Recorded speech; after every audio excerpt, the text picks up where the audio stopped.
I was raised in a quaint little village with my two siblings. The middle sibling is me, Ethan Parker. The fact that everyone there knows one another can be both a strength and a weakness. My father, John, is the kind of man who puts in a lot of work but keeps his emotions to himself. He is now thinking about retiring. My mother, Patricia, is the total opposite of him. She has consistently maintained the house and upheld the traditional ideals she was taught growing up. My parents are both from traditional religious families. They are my parents, and I love them, but I've always felt that I didn't live up to their standards. The fact that they appear to view me as the family's disappointment hurts. In contrast, my older brother, Ryan, is the family's golden boy. At 40, he settled down and married a calm, reticent woman, Laura. Their two sons have a strong interest in sports, particularly rough-and-tumble sports. To put it mildly, they're a pain. Ryan appears to feel it is his duty to guide me in life. He works as a car salesperson at a local dealership. His mentorship, however, feels more like him treating me like a project he can't manage. As if I'm always in need of assistance and should be appreciative of any time he spends with me. He presents a picture of a wonderful existence, talking about his athletic children, his powerboat, and his ATVs. But his counsel frequently comes off as boasting about his big house, fancy cars, and his so-called trophy wife. I feel even more alone as a result of this. I was the sensitive, shy, nerdy child at school who frequently broke down in tears and appeared to always find an excuse for why things didn't go as planned. I wasn't a strong, tough child or athletic. As an alternative, I was made fun of and kept out of most activities. Having asthma made me feel even more alienated. The worst thing, asthma is not considered a significant medical problem by my parents. Furthermore, I have battled depression for as long as I can remember. I was never the kind of child who could run down a field or throw a football straight. My parents frequently made remarks about how I wasn't as intelligent or gregarious as my older brother and frequently made comparisons between us. School was challenging. I had a poor 2.5 GPA when I graduated from high school. After saving up some cash, I enrolled in college, but I left in my second year. A family controversy resulted from such choice. In a sense, my younger sister, Chloe, was the princess of the family. I don't know much about her because I left when she was a teenager. The main reason I feel this way about her is because I have seen her as an adult. She is not a horrible person and is merely a little overindulged. But maybe because it's simpler than being the target herself, she frequently treats me the same way my parents and brother do. She had a beautiful wedding, was married when she was 19, and has 3 kids now. I can best identify with her middle child, Sophie. I guess I see a little of myself in her because she's also the middle child. She gets mocked a lot, and maybe because her problems are similar to mine, I feel like I know her better. After I left college, I really began to embrace my shy, nerdy side. Before it closed more than 7 years ago, I worked at a comic book and video game store in my community, which I really enjoyed. Even though I have moved on, my parents still behave as though I work there. The best part of my position at the store was getting to know another geek with huge ambitions, Nathan. We co-founded a successful IT support business together. My business partner, Nathan, ultimately made the decision to sell our company to a bigger corporation. I was bought out with cash and stock options as part of the deal, and it worked out rather well. I started a few side projects and made a number of wise investments, several of which were quite profitable. I try not to brag, but I have more than $1 million in assets. I currently work for a brand new private startup as its CTO. Even though I'm wealthy, I live a humble life. All of the furnishings in my comfortable 2-bedroom house in a fantastic area are used, and I drive a 15-year-old Saturn. Right now, I'm not in a relationship. I have a hectic life and see my therapist on a regular basis. Like my melancholy and asthma, I deal with drinking, which is difficult because my parents don't take it seriously. They believe it to be wholly mental, even if it's not. What other people anticipate or comprehend, I've been able to carve out a prosperous career for myself in spite of the ups and downs. My parents expect me to join them for supper every Sunday night. They live on the opposite side of the state, so the travel is not quick. It takes 90 to 120 minutes each way, which eats up over half of my weekend. They still seem to think that as an unmarried individual and what my brother likes to refer to as a mental case, I have nothing better to do. These meals are frequently difficult. I get unsolicited advice on how to marry, establish a family, and be a proper adult for 3 hours. Or I sit through lengthy conversation about my brother's most recent huge sale at the car dealership, which is the buzz of the table. Although they have never called me a mooch directly, the implication is there. If I skip one of these dinners, it is both frustrating and perplexing. I frequently question why I still go to these events when I talk to my therapist. My family has a tendency to downplay or misrepresent all of my accomplishments. People back home still think I work at the long-gone game store. My brother was seen as more mature and gregarious than I was, and he had a successful profession as a result. I was continuously made fun of for my prior retail experience. I found it challenging to communicate to my family back home the truth about my life and my achievements because of this disparity. Games and comics were sometimes written off as immature entertainment despite my genuine expertise in technology. My attempts to discuss it were typically overshadowed. My brother would interrupt me and pretend as if I didn't know anything. Even though I knew he was babbling, I typically just listened to him. I was scared to correct him since I would have to explain my work and defend my knowledge. I secretly feared that they wouldn't value my career and that it would alter their opinion of me. I'll confess that I've had difficulties and occasionally been a complete mess. However, everything changed last month. My brother managed to get his hands on some of my personal information. The truth is that he employed a private investigator to carry out what he said was a background check on my employment. I had a sneaking suspicion that he was organizing an intervention with my folks. They were totally unprepared for what they discovered. They learned my actual value as a person, that I didn't live in a rundown flat, and other private information. Since I work in security, this was very ironic. After making the connections, I was even able to track down the source of the hack by receiving notifications about unauthorized efforts to get my credit report. Everything became clear after this revelation, and I now have to deal with my family's abrupt and unanticipated change in how they view me. It's a lot to take in, particularly in light of our relationship's history of miscommunication and undervaluation. I chose to have the same private detective firm look into my brother's money since I was so upset over the breach of my privacy. My brother was actually living well beyond his means. A file with Child Protective Services, several previous arrests for DWI and public intoxication, and domestic disturbance calls were also discovered throughout the investigation. He was having trouble making his scheduled back payments to the IRS and managing 3 mortgage loans on his house. Despite the fact that there were currently no ongoing charges, his credit was a total mess. In contrast, my parents had little more than what I already knew and lived modest lifestyles. When it came to money, they were realistic and pragmatic. I was so concentrated on getting ready to confront my family at the next meal, hoping it would cause a rift, that I didn't even care to see how my sister was doing. But the dinner's atmosphere was completely different from what I had imagined. My parents started to treat me with a strange sort of veneration, as if I were the golden child. This adjustment obviously distressed my brother, Ryan. He lost his temper midway through dinner in an attempt to restore his reputation. He began boasting about recent sales commissions and a purported promotion. I just gave him my congratulations and mentioned his debt, IRS problems, and stretched credit condition in a tactful manner. In other words, I called attention to my brother's financial disaster while simultaneously celebrating his accomplishments. The whole thing was oddly gloomy. The already challenging family dynamic was made even more awkward by my parents' sudden change in behavior toward me, which appeared forced and artificial at first. My brother disputed everything when I handed him a copy of the report, but I pointed out that by utilizing the agency to look into me, he had inadvertently suggested it. I have to say, that felt good for a little while. My parents, who reprimanded him and responded with dramatic shock, were obviously aware of it as well. The whole thing became very unsettling because the report needed my social security number. It was not a pleasant revelation or the ensuing argument, as it revealed my family's avarice and cowardice. My disdain for them grew. They started accusing one another of a variety of things throughout the course of the following hour. I made every effort to keep quiet, but sometimes they became irate with me. I would either shrug or respond with a nonchalant one-word comment when that occurred.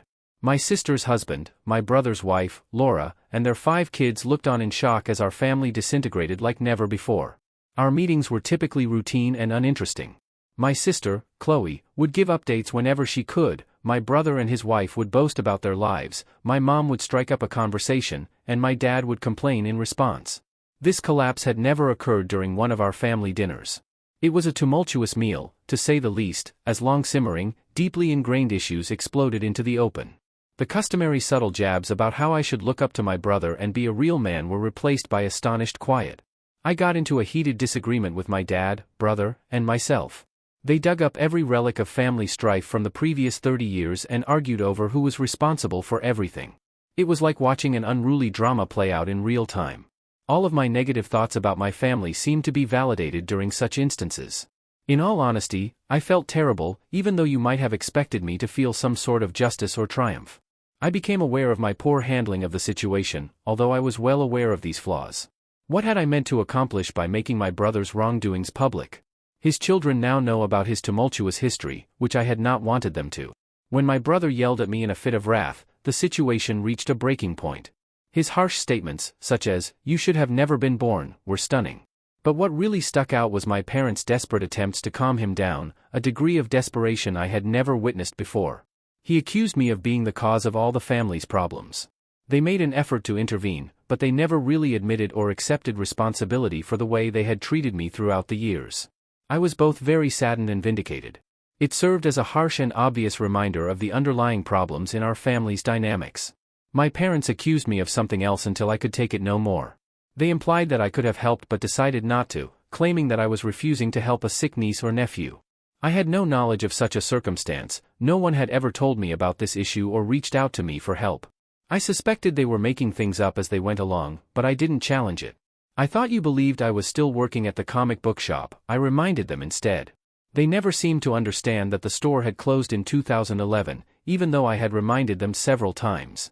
The way they had misrepresented our family history to fit their storyline appalled me. I drove home after, feeling overburdened and annoyed. I'm feeling conflicted right now, knowing that they would probably put pressure on me to repay them now that they are aware of my money makes me feel deceived. I know what's coming because I've witnessed how they treated my brother in a similar manner. However, I also recognize and value the fact that my parents provided for my basic needs as a child, including clothing, food, and housing. It will be difficult to navigate this labyrinth of thankfulness, bitterness, and freshly set boundaries. I'll probably need my therapist's assistance to process this change in dynamics. It's obvious that establishing clear limits going forward will be essential. Growing up was challenging because, to be honest, I was never the favorite child in my family. My brother mistreated me, but my parents did little to stop it. Even though they never physically beat me, my parents responded as though nothing was wrong whether he kicked, hit, or said extremely terrible things. They completely disregarded it. It is really concerning that they do not consider verbal abuse to be damaging or real. Verbal abuse is terrible in and of itself, but it is even more painful when the people who are there to protect you choose to ignore it. I've had enough of fighting this for years. Even though I am aware that they are my family, I feel the need to keep a permanent distance. Although I wish them well, I think it will be better for me to go on and begin a new chapter without them. If I discover someone amazing, like a girlfriend, and we decide to be married and have kids, what will happen then? How will I deal with these problems with my family? It may get rather complicated, so I'm attempting to figure it out. How can I introduce my new family to my family if I'm not talking to them anymore? I have a lot of questions about what lies ahead. Prior to reading the update, allow me to give you some advice. Your family didn't appreciate you as a person if they merely wanted you around to boost their self-esteem. They want you around to take advantage of your wealth now that they are aware of your financial achievement. You are not defined by your family. According to everything you've said, they, not you, are the issue. You come across as a good-hearted, diligent individual who endured harsh treatment in your family circumstances. Put your phone away and carry on with your life. You've done a great job creating your own life. Reduce the amount of time you spend with your family as much as you like. They only want your money, and you know it. As a result, you can communicate with them however you see fit. Stay in touch with your therapist to help you move into a life where they don't hold you back. Steer clear of pointless conversations if at all possible. Think about relocating to a new place, packing up your things, and starting over. You are not alone if you have to make tough choices because many people struggle with their families. When it comes to dating, explaining these dynamics to a potential spouse might be challenging, particularly if they have tight family ties. But you will start your own family when the time is right. Actions to take going ahead. If you haven't done, put a security freeze on your credit accounts. If your brother used dealership resources to collect information about you, let the appropriate parties know. The dealership is unlikely to be amenable to being implicated if his activities involved fraud. Speak with an attorney. Despite your youth, mishaps do occur. Your parents would currently inherit your assets as your default next of kin. Put it in writing as soon as you can. If you would rather have someone else be the beneficiary, locate a trustworthy counselor. You may feel sad about being apart from your family in the upcoming months. Speaking with an expert will assist you in processing this. Update: following the family dinner argument, it was like leaving a battle zone when I got home. I flew across the quiet nighttime road with nothing but my thoughts.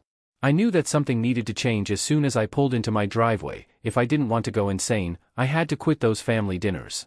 I concentrated on my work and mental well-being during the course of the following 2 weeks. Not only were the gadgets and comic books strewn over my home visually appealing, but they served as a sanctuary for me.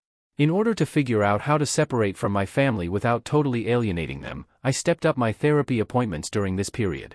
My therapist, Dr. Harris, was really helpful. He used methods that felt more like building a fort than a wall to help me set boundaries. My mind started to go toward the future, more especially relationships, as the weeks went by and the temperature rose.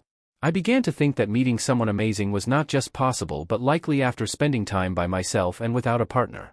Then, like something from a comic book, Mia showed up.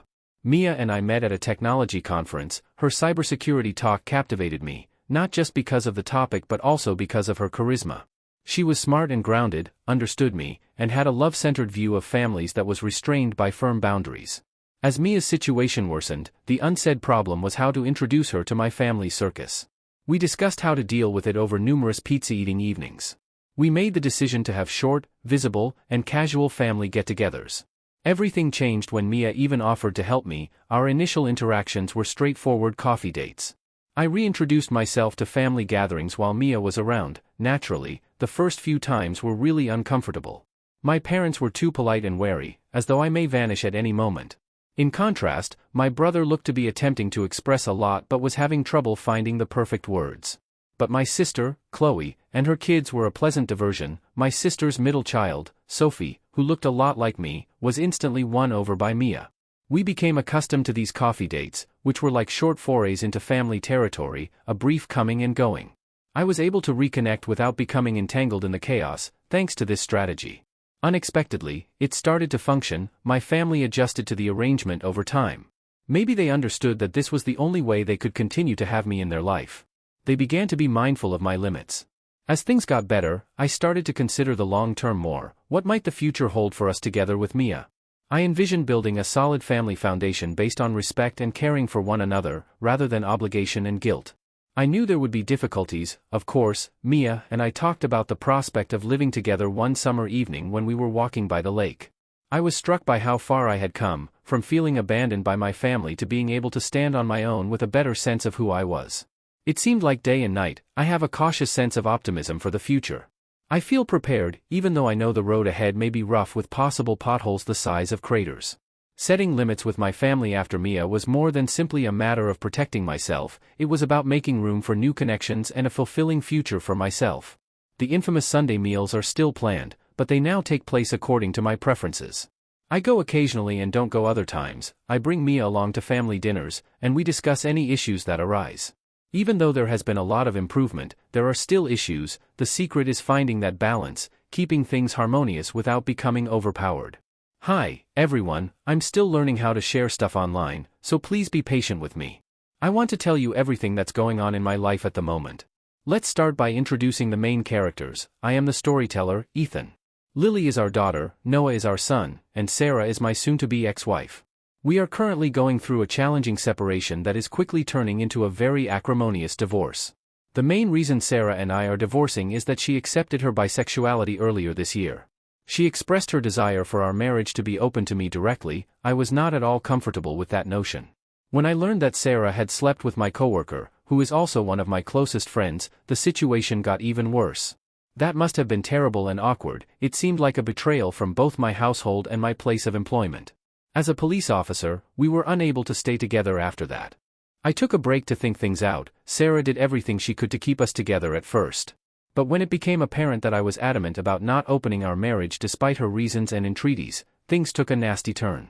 Sarah's perspective had changed, she became bitter, and the last thing I wanted was for her to start playing pawns with our kids. Sarah started telling Lily that she had to leave our home because I no longer loved them. I detested them, she said, and I was destroying our family. It was heartbreaking to hear that, especially in light of Lily's obvious confusion and grief. Our kids frequently visit Sarah's mother's home, where she currently resides. Sarah and her new friend attempt to make these visits seem like a huge, thrilling vacation, presumably in an attempt to play the cool parents and turn Lily and Noah against me. They lavish them with toys and candy. In addition to our mental struggle, Sarah and I disagree on nearly everything. This involves deciding who should inherit what belongings and how much money one of us should contribute to support the other. The hardest part, though, choosing how to split up Lily and Noah's time. Sarah fights back against every compromise we try to reach. She seems to be making things more difficult for herself. Sarah has been telling our kids things lately that make me the bad guy, which is unjust. For example, Lily and Noah have been asking me whether I don't like Sarah's new friend, Jay, let's call them, seems to adore them more than I do, for whatever reason. Such talk is a major disturbance to their minds. I was working on a big project at work a few weeks ago. I was working much more overtime in my pursuit of a promotion from police officer to homicide investigator. Sarah and I agreed that the kids would spend this busy time with her and come see me on the weekends. I would stop by when it was time for them to go for Sarah's. Noah exclaimed, tears in his eyes, "Are you taking us away because you hate us like your mother says?" As I handed him his luggage, a big one I had packed for him. The moment was heartbreaking. I hugged him tightly and assured him that I truly loved him, even though it wasn't true. It was strange, despite my best efforts to visit them last weekend, it was really challenging. It hurt a lot that they didn't say much to me. They didn't seem to want to see me at all. It wasn't until today that I had another opportunity to talk to them. They both looked very sad as I lifted them up. I could now talk to them as I picked them up. It was clear that Lily is having difficulties. Even while she still shows her love for me, Sarah seems to be making it harder for her to do so. Given how difficult the situation is, I'm attempting to decide on the best course of action to reduce the harm to the kids. This kind of twisting of family dynamics can be extremely challenging. Lily is having a lot of trouble because she believes she is incapable of loving me. I can no longer watch helplessly as my princess endures pain. Since this divorce is purposefully harming them, I'm beginning to have my doubts. Do I need to take the divorce further? Is it possible to proceed while keeping my kids safe, or should I just stay and accept it now? For the comment, you need to tell your divorce attorney about all of this right away. Parental alienation is what this is. A judge will definitely order it to halt, but it will probably be hard to enforce. You have to get started on this right away and keep going. Sarah is acting in a way that is really damaging. Make sure you pursue the divorce and keep all the paperwork. It will only become worse if you stay. This is known as parental alienation, and it played a significant role in my friend's child custody victory because his ex-wife was acting in a similar manner. Engage a lawyer as soon as possible and record Sarah's actions. Seek the children's medical attention. This is a very bad position for them. Your kids shouldn't be left with her unattended. Tell your lawyer what she did. Inform CPS about her treatment of the kids if necessary. Never again let her actions go unchecked for the sake of your kids. Thank you for watching. If you haven't subscribed yet, please do so and hit the notification bell to stay updated with more shocking real-life stories happening around you.